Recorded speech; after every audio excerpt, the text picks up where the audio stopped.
नमस्कार, स्वागत आहे तुमचं. मी योगेश दिंडे. आज आपण एका महत्त्वाच्या विषयावर चर्चा करणार आहोत. जो विषय गेल्या 2 महिन्यांपासून किंवा अधिक दिवस झाले असतील महाराष्ट्र आणि गोव्यामध्ये फार चर्चेचा ठरतो आहे. ओंकार. ओंकार नाव ऐकलं की सध्या फक्त आणि फक्त हत्ती डोळ्यासमोर येतो आहे आणि तोही सिंधुदुर्गवासियांचा लाडका ओंकार.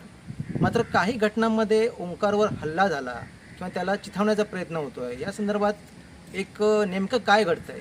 आपल्या सोबत आहेत श्री प्रभाकर दुरी सर, जे ज्येष्ठ पत्रकार आहेत आणि अनेक वर्षांपासून तेरे भागात त्यांचं वास्तव्य आहे.